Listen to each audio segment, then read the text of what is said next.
तो नमस्कार दोस्तों, आज हम जानेंगे युहाबा की आर्मी के सबसे पावरफुल सोल्जर्स को जिन्हें मिलते हैं सिर्फ लेटर जो उनकी पावर्स को बूम करते हैं। और यही स्टर्निटर कहानी की सबसे पावरफुल एबिलिटीज को होल्ड भी करते हैं। युहाबा को सभी को सिर्फ लेटर देता है जिनके बाद हर किसी के पास डिफरेंट एबिलिटीज आ जाती है। तो आज हम इस वीडियो में टॉप 10 स्टर्निटर्स को एक्सप्लेन और पावर रैंक करेंगे कि ये सारी एबिलिटी कितनी ज्यादा पावरफुल है। तो ये रैंकिंग उस पावर की यूटिलिटी पर बेस्ड होने वाली है कि यूजर इसे किस तरह से यूज करता है। पर उससे पहले चैनल को सब्सक्राइब करो और बेल नोटिफिकेशन भी ऑन कर लेना और वीडियो को लाइक करना ना भूलें। सो अब स्टार्ट करते हैं वीडियो को। तो पहला बंदा हमारा बेजार्ड ब्लैक, जिसे हम बस बी के नाम से जानते हैं, जिसका सिर्फ लेटर है एच, दी हीट। बस एयर में प्रेजेंट रेशी को मैनिपुलेट करके फ्लेम्स क्रिएट कर सकता है और उसी से ओपोनेंट पर अटैक करता है। उसकी फ्लेम्स इतनी ज्यादा पावरफुल होती हैं कि वो यामामोटो की बनाई हुई फ्लेम्स को टक्कर दे सके। इन फ्लेम्स को यूजर अपने हाथों और पैरों से कंट्रोल कर सकता है। इसी के साथ वो उसे अपनी फिंगर पे कंसंट्रेट करके वो इसे और भी ज्यादा खतरनाक बना देता है। जितनी ज्यादा फिंगर्स को वो यूज करेगा उतनी ज्यादा पावर वो क्रिएट कर पाएगा। लाइक बर्नर फिंगर 1 के साथ वो स्ट्रेट बीम ऑफ फ्लेम से किसी को भी पियर्स कर सकता है। उसने तोशीरो को भी इससे हिट किया था। और बर्नर फिंगर 2 में वो फ्लेम्स के 2 आर्क बनाता जो ओपोनेंट पर हिट करके एक्सप्लोजन क्रिएट करते हैं, जिनसे तोशीरो की जान पाकटा कचरते हुए उसे डैमेज कर दिया था। ऐसे ही बर्नर फिंगर 3 में वो बिल्डिंग्स को इंस्टेंटली लावा में बदल देता है और बंदों को स्केलेटन में। पर फिंगर 4 और फुल फिंगर के साथ बस एक फ्लेमिंग स्वॉर्ड और जाइंट कॉम्प्लिकेटेड स्ट्रक्चर बना सकता है, वो भी अपने फ्लेम के साथ, जिनकी पावर्स अमाउंट ऑफ रेशी पर डिपेंड करती हैं और ये अटैक बहुत ज्यादा पावरफुल होते हैं। बस भी अपनी पावर्स को काफी प्रीसियसनेस के साथ यूज कर सकता है। वो स्नाइपर की तरह दूर से किसी को फ्लेम से हिट करता है जो उनकी बॉडी को चीरते हुए निकल जाती है। नेक्स्ट है एज नॉट, जिसका सिर्फ लेटर है एफ, द फियर। इसकी पावर काफी रियलिस्टिक और अंडररेटेड है, जो है फियर। डर क्या नहीं कर सकता, और जो कहे कि उसे डर नहीं लगता या तो वो कहानी का मेन प्रोटैगनिस्ट है या फिर लायर, क्योंकि किसी ना किसी को हर किसी से डर लगता है। और एज नॉट की यही पावर है, वो अपोनेंट को घायल करके या फिर सिर्फ उसे देखकर उसके अंदर खौफ बना सकती है। एक बार उसके अंदर फंसने के बाद बंदा अपने ऊपर से काबू खोने लगता है और वो सही से डिसीजन नहीं ले पाता है और उसके डीपेस्ट फियर उसे हॉन्ट करने लगते हैं और इसी सब से विक्टिम की मौत भी हो जाती है। इस डर का बनने का राज छुपा है नॉट की रेशी मैनिपुलेशन में। वो एक ब्लैक सब्सटेंस को बनाती जिसके कांटेक्ट में आते ही तुम डर के मंजर में पहुंच जाते हो, और फिर चाहे वो बाप की बेल्ट हो या फिर गर्लफ्रेंड के प्रेग्नेंट होने की न्यूज, ये ब्लैक सब्सटेंस सिंगल टच या ऑब्जेक्ट के थ्रू विक्टिम्स के पास पहुंच जाता है। पर कुछ बंदे जो एकदम सख्त होते हैं कि भाई हमें तो डर नहीं लगता है, वो लोग फिर इसके सामने टिक जाते हैं। बट धीरे धीरे उनकी विल भी ब्रेक होने लगती है। फिर उनके हलक से भी कोई डीपेस्ट फियर निकल के बाहर आता या फिर कोई अननोन फियर जिसके बारे में उन्होंने कभी सोचा भी नहीं था। और एज नॉट की ट्रू कोइंसी फॉर्म एक्टिवेट होने के बाद बिना ब्लैक सब्सटेंस के वो विक्टिम के अंदर फियर फैला सकती है, बस उसे देखकर ही। इस फॉर्म में यूजर विक्टिम की ऑप्टिक नर्व को भी डोमिनेट करती है। इसी के साथ वो एक डोम लाइक स्ट्रक्चर बनाती है जिसके अंदर अनगिनत आंखें अपने विक्टिम को देख रही होती है, जिनसे बचना नामुमकिन हो जाता है। नेक्स्ट है सी, द कंपल्सरी। परनीडा की पावर्स युहाबा से नहीं, डायरेक्ट सोल किंग से आती हैं क्योंकि वो उसी का हाथ है। सो इस पावर के साथ पैदा हुआ था। कंपल्सरी, इस पावर में परनीडा अपनी फिंगर से नर्व को शूट करती है ओपोनेंट की बॉडी में ताकि वो उसकी मूवमेंट को कंट्रोल कर पाए या फिर वो उस बॉडी के चितड़े उड़ा सके सेकंड्स में। किसी की बॉडी को इन्फिल्ट्रेट करने के बाद परनीडा उस बॉडी को जैसा चाहे वैसा कर सकता है। इसी के साथ कंपल्सरी नॉन लिविंग चीजों को भी कंट्रोल कर सकती है अपनी नर्व की हेल्प से। वो बिल्डिंग्स को ह्यूमन लाइक स्ट्रक्चर दे सकती है या फिर किसी बॉडी पार्ट का जिसके साथ वो किसी पे अटैक कर सके। और अगर परनीडा के बॉडी पार्ट्स लाइक उसकी फिंगर उसकी बॉडी से अलग हो भी जाए तब भी वो एक सेपरेटली कंपल्सरी को परफॉर्म कर सकती है। इसी के साथ परनीडा रीजनरेशन, सेल्फ रेप्लिकेशन और बॉडी मैनिपुलेशन यूज कर सकती है, यानी वो अपनी मर्जी से ही अपनी फिंगर को अलग करके उसका रेप्लिका बना सकती है। और सबसे खतरनाक है इसकी एवोल्यूशन टेक्निक, जिसमें से ये अपने ओपोनेंट की टेक्निक को ही अडेप्ट कर लेता है। इतनी सारी पावर्स के बाद भी इसकी एक वीकनेस है, अगर इसकी नर्व्स एयर में एक्सपोज होती है तो यूजर को इंटेंस पेन का सामना करना पड़ता है। नेक्स्ट है लिल बारो, पहला स्टर्नेटर जिसने युहाबा के खून को चखा था और उसका दीवाना बन गया था। लिल बारो को सिर्फ लेटर एक्स दिया गया, यानी XX, जिसके साथ लिल बारो को ग्रेटेस्ट क्रिएशन माना जाता है।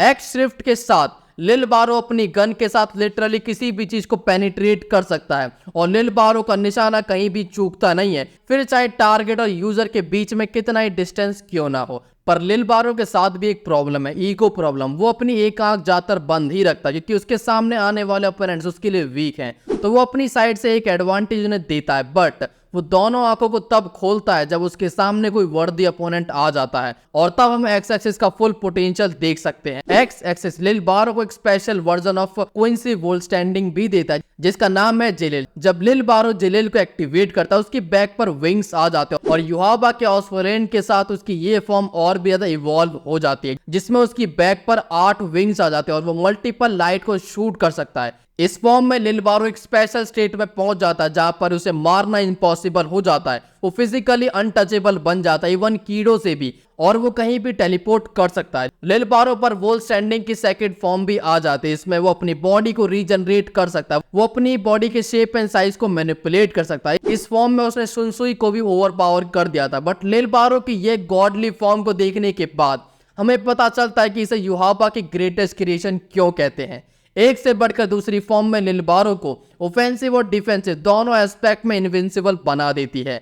नेक्स्ट हमारे पास है द डेथ डीलिंग, और ये एबिलिटी इंसेन है। द डेथ डीलिंग स्टर्निटर डी, आज के नकली वार। ये एबिलिटी सभी को दिमाग को घुमा देती है, बट आज तुम्हारा भाई इसे सिंपल भाषा में एक्सप्लेन करेगा क्योंकि ये है थोड़ी कॉम्प्लिकेटेड। ये डायरेक्ट अटैक या फिर डिफेंस पर बेस्ड नहीं है, ये एबिलिटी लीथल डोज पर बेस्ड है, और इस एबिलिटी की वजह से आस्किन जो एक लोअर रैंकिंग स्टर्निटर था पर युहाबा के एलीट सोल्जर बनने के लिए प्रमोट हो गया था। सो अब हम एबिलिटी को समझते हैं। लीथल डोज होता है एक स्पेसिफिक अमाउंट जिस पर जाकर कोई भी चीज टॉक्सिक हो जाए या फिर हमारी फोटो पर हार चढ़ा दे, और आस्किन उसी परफेक्ट लीथल डोज को कैलकुलेट करता है जिस पे जाकर ओपोनेंट्स की डेथ हो जाए। पर ये लीथल डोज किसी भी चीज का हो सकता है, जैसे हम जानते हैं किसी भी चीज का ज्यादा होना हानिकारक होता है। Excess of anything can be lethal like masturbation, alcohol and pull out method. आस्किन किसी भी चीज को जो उसकी बॉडी में है या फिर वो अपनी बॉडी में इंजेक्ट कर ले, फिर वो उसकी वैल्यू को बढ़ा या फिर घटा सकता है। ऐसा करके वो अपने आसपास के लोगों को उस सब्सटेंस का लीथल डोज बना देता है। वो जिस चीज को भी लीथल डोज बनाएगा उसे उसका एक्सेस अमाउंट खुद कंज्यूम करना पड़ेगा। लाइक वो खून को पीकर सामने वाले की बॉडी में ब्लड का लीथल डोज कम कर देता है, यानी उसकी बॉडी अब उसी का healthy amount of blood hold करने के कैपेबल नहीं रहती है। आस्किन इसी के साथ हर तरह के सब्सटेंस का लीथल डोज बना सकता है, like poison, vitamins, nicotine, organic substance, even oxygen, nitrogen, water, anything he wants. Even spirit particles को भी वो अपनी बॉडी को डैमेज करने के लिए रिक्वायर्ड स्पिरिट पार्टिकल को इतना ज्यादा बढ़ा देता है कि ओपोनेंट उसे स्क्रैच भी ना कर पाए, या फिर वो ओपोनेंट की बॉडी को स्पिरिट पार्टिकल होल्ड करने के इनकेपेबल बना सकता है, यानी वो अपनी खुद की स्पिरिट एनर्जी से मरने लगते हैं। आस्किन अपनी श्रिफ्ट रेंज में अपने एलाइज को भी उस चीज से इम्यून कर सकता है और अपोनेंट को लीथली वनरेबल, और सारा लीथल डोज की कैलकुलेशन उसे काफी फास्ट करनी पड़ती है। सो ये ब्लीच यूनिवर्स का कैलकुलेटर हम इसे कह सकते हैं। पर यह एबिलिटी सबसे खतरनाक तब होती है जब आस्किन उन सब्सटेंस एलिमेंट का यूज करे जो जीने के लिए बहुत ज्यादा इंपॉर्टेंट है, लाइक ऑक्सीजन या फिर ब्लड। इसी के साथ आस्किन के पास एक और गिफ्ट है जो ओपोनेंट की मौत के लिए सोने पर सुहागा है, द गिफ्ट बॉल। एक हौले हौले फ्लोट करने वाली पॉइजन बॉल जिसके कांटेक्ट में आते ही ओपोनेंट इंस्टेंट फैल जाता है, और उसका एक एक्सटेंडेड वर्जन भी है, द गिफ्ट बेड। जो भी इस एरिया में होगा वो यूजर के कंप्लीट कंट्रोल में आ जाएगा। इस सब्सटेंस से बचने का एक ही तरीका है, उस सब्सटेंस को रिमूव कर दो जो तुम्हारी बॉडी में लीथल डोज बना रहा है। पर इसी के साथ अगर आस्किन की कैलकुलेशन के अगेंस्ट में ओपोनेंट ने स्लाइटली भी चेंज कर दिया सब्सटेंस में तो वो बच जाएगा। पर इसका भी जवाब आस्किन भैया पर है, क्विंसी वोल्ट स्टैंडिंग, यानी इस फॉर्म में वो हर तरह के चेंज को ऑटोमेटिकली अडेप्ट कर लेगा। इसी के साथ आस्किन की टेक्निक भी इंप्रूव हो जाती है, like gift wall deluxe, gift barrick और गिफ्ट रिंग एटसेट्रा। आस्किन की सारी एबिलिटीज एक सेपरेट वीडियो डिजर्व करती है। अगर मैं इस वीडियो में और ज्यादा बोलूंगा तो मेरे एडिटर भैया मेरी गर्दन पे घुटना रख कर उसे क्रश कर देंगे। सो अपने आप को बचाते हुए मैं आगे बढ़ता हूँ लेटर ए की तरफ, जिसे दो लोग पोजेस करते हैं, एक सबका बाप और ओरियो। अभी हम जानते हैं ओरियो की एबिलिटी के बारे में। ओरियो की पावर का नाम है एंटीथेसिस। ये पावर एक लास्ट रिजॉर्ट पावर है, जब चीजें ओरियो के अकॉर्डिंग नहीं जाती है या फिर एनिमी उसका सुअर भर देने वाला है तब काम आती है ये एबिलिटी, जिसमें ओरियो दो लोगों के बीच के आउटकम को बदल सकता है। लाइक जैसे मैंने बोला ओरियो को किसी ने सुअर भर दिया तो वो इस एबिलिटी के साथ चीजों को कंप्लीटली रिवर्स कर देगा, जहां पर वो एक परफेक्टली फाइन कंडीशन में होगा और ओरियो की जगह पर उसका एनिमी पिल चुका होगा। है ना एकदम झकास एबिलिटी। और एनीमे वॉचर्स ने देखा भी होगा कि जब सेंजमारू ने ओरियो को ट्रैप कर लिया था तो किस तरह से ओरियो ने अपनी जगह को उसके साथ स्विच कर लिया था। यही है उसकी शिफ्ट एबिलिटी। इस एबिलिटी को अपने टीममेट की हेल्प करने के लिए वो यूज कर सकता है, क्योंकि वो तो खुश नसीब कौन होंगे फिक्स नहीं है, वो किसी के साथ भी इसे यूज कर सकता है। पर इस एबिलिटी को काफी देखकर उसे यूज करना पड़ता है एकदम परफेक्ट टाइमिंग के साथ। जल्दी करता तो एनिमी फिर कचर देगा और लेट करा तो तुम पहले ही कचरे जाओगे।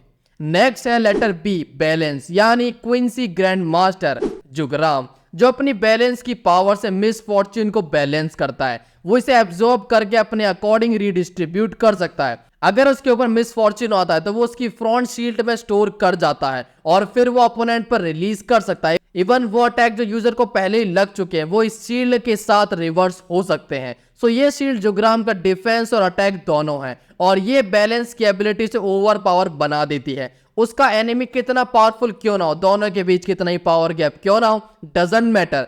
इसी के साथ जुगराम को युहाबा का अदर हाफ वीक कहते हैं, यानी उसके अलावा यही अकेला है जो उसकी तरह बाकी लोगों में पावर को शेयर कर सकता है। जुगराम और युहाबा बैलेंस स्केल के दो साइड हैं और उन दोनों की पावर आपस में शेयर हो सकती है। जब युहाबा सो गया था तब जुगराम पर ऑल माइटी भी आती है। वो फ्यूचर को देख सकता है बट युहाबा की तरह उसे बदल नहीं सकता है। आगे हमारे पास है सिर्फ वी दी विजनरी ग्रैमी, जो अपने आप को सबसे पावरफुल स्टर्नेटर मानता है और इसकी एबिलिटी भी इंसेन है, जिसको सुनकर तुम सोचोगे कि अगर ये स्ट्रॉन्ग कह रहा है तो होगा ही। विजनरी की एबिलिटी है फैंटेसी को रियलिटी बनाना, और यहाँ पर मैं उस फैंटेसी के बारे में बात नहीं कर रहा हूँ जो तुम लोग अपने पंखे को या फिर कमेंट को देखकर सोचते हो।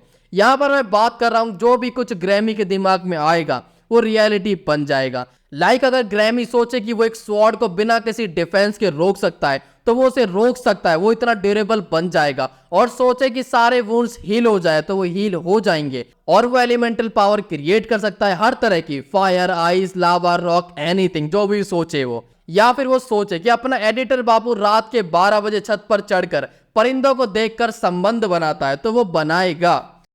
कैसी अपमानजनक बातें कर रहा है लड़का, ये अश्लील है ये लोंडा।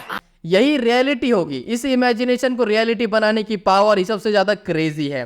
वो कुछ भी इमेजिन कर सकता है, लाइक मीटरॉइड, पोर्टल टू स्पेस, और इवन ये पावर एक लाइफ को क्रिएट कर सकती है। वो अपने क्लोन्स बना सकता है, उसे किसी भी तरह के सर्टिफिकेट या फिर स्किल की जरूरत नहीं है। जो वो सोचेगा वो रियलिटी बन जाएगा और इस ब्रोकन पावर के सामने स्टैंड कर पाना इम्पॉसिबल हो जाता है। अगर ग्रैमी के पास बाकियों की तरह एक्सपीरियंस होता तो ये सभी की वाट लगा देता, मगर पावर कितनी ज्यादा इंसेन क्यों ना हो, सभी की एक वीकनेस होती है। तो इस विजनरी की जो स्ट्रेंथ है वही इसकी वीकनेस है, यानी इमेजिनेशन, या का उसका सोर्स। दिमाग जितना ज्यादा सोच सकता है वही हो सकता है। दिमाग अच्छा सोच रहा है तो अच्छा हो रहा है, मगर ग्रैनी अगर बीच बैटल में अपना ध्यान कहीं और लगा दे, लास्ट क्रिएशन को इग्नोर करके, तो वो उसी पर भारी पड़ सकता है। या वो बैटल के टाइम पर खुद पर ही डाउट करे कि मैं इसे हरा पाऊंगा या फिर नहीं, या मेरी बुन तो नहीं फट जाएगी, या मैं मर तो नहीं जाऊंगा। एक बार उसके दिमाग में मौत का ख्याल आया तो वो लिटरली खत्म। इसीलिए अगर ग्रैमी के दिमाग में नेगेटिव थॉट्स आते हैं तो वो खुद ही पर भारी पड़ेगा। जितनी बड़ी पावर उतनी छोटी वीकनेस। इस पावर को देखने के बाद तुम लोग पक्का सोच रहे होगे कि ये पावर मेरे पास होती, तो अब भी तुम सोचोगे कि ये पावर तुम्हारे पास होती। एक गलत इमेजिनेशन और सब कुछ खत्म। सो नेक्स्ट है गेराल्ड वल्करी, द सिर्फ लेटर एम, यानी मिरेकल। तो परनीडा की तरह गेराल्ड भी सोल किंग की बॉडी का पार्ट है, यानी उसकी पावर युहाबा से नहीं सोल किंग से आती है, क्योंकि गेराल्ड है सोल किंग का हार्ट। अपने लेटर की तरह ही गेराल्ड करता है मिरेकल। तो मिरेकल होता क्या है? जब भी गेराल्ड ऐसी सिचुएशन में होता है जहां वो वीक पड़ रहा हो और उसके हारने के चांस आ रहे हो, तब होता है मिरेकल। उस सिचुएशन को बैलेंस करने के लिए गेराल्ड टोटली रीजनरेट होके उस पावर लेवल तक आ जाता है जहां पर वो जीत सके। जितना ज्यादा वो डैमेज किया जाता है, गेराल्ड अपने साइज और स्ट्रेंथ को उतना बढ़ाता जाता है। गेराल्ड अपने एलाइज की होप का यूज करके स्पिरिट वेपन हॉफनॉक भी मैनिफेस्ट करता है, जो अनब्रेकेबल होता है, और इसी के साथ वो सभी अटैक्स को रिफ्लेक्ट कर सकता है। इसी के साथ गेराल्ड के पास उड़ने के लिए पंख भी है, और गेराल्ड के वोल्ड स्टैंडिंग की सेकंड फॉर्म भी, जहां पर वो अपनी पूरी बॉडी को रिक्रिएट कर सकता है, और इस फॉर्म में वो किसी मॉन्स्टर से कम नहीं लगता है। सो अब लास्ट में हमारा फाइनल सिर्फ लेटर, अगेन लेटर ए है, द ऑलमाइटी युहाबा। युहाबा का ऑलमाइटी उसके आइरिस को स्प्लिट कर देता है और वो प्रेजेंट और फ्यूचर के सारे इवेंट्स को देख सकता है और उसे अल्टर भी कर सकता है। ये एबिलिटी युहाबा को फ्यूचर किसी मूवी की तरह नहीं दिखाता है, द ऑलमाइटी सभी पॉसिबिलिटी को दिखाता है, स्लाइटली इवेंट के चेंज करने के बाद क्या हो सकता है। युहाबा फ्यूचर के अकॉर्डिंग पहले से ट्रैप सेट करता है और बिना देखे भी प्रेजेंट में फाइट कर सकता है और लीड में रह सकता है। यानी युहाबा की आंखों में अगर तुम रेत फेंक भी दोगे तब भी कोई फायदा नहीं है, क्योंकि उसे पहले से सब कुछ पता है। युहाबा बाकी एंटिटीज को एब्जॉर्ब करके उनकी पावर को अपना बना सकता है, वो कितना पावरफुल क्यों ना हो। युहाबा हर तरह की पावरफुल अटैक से खुद को बचा सकता है। यह एबिलिटी सच में काफी ज्यादा ओवर पावरफुल है। यही सारी चीजें युहाबा को मोस्ट डेंजरस बना देती हैं। तो आज की वीडियो यहीं तक थी, हम इसको यहीं पे विराम देते हैं। So that's all from my side. मिलते हैं जल्दी नई वीडियो के साथ और चैनल को सब्सक्राइब करना ना भूलें और वीडियो को लाइक भी। इसी के साथ हमारा मेन चैनल को भी चेकआउट करें जहां पर तुम्हें और डिफरेंट एनिमे या फिर मांगा कंटेंट देखने को मिलेगा। सो वीडियो को लाइक करके जाना।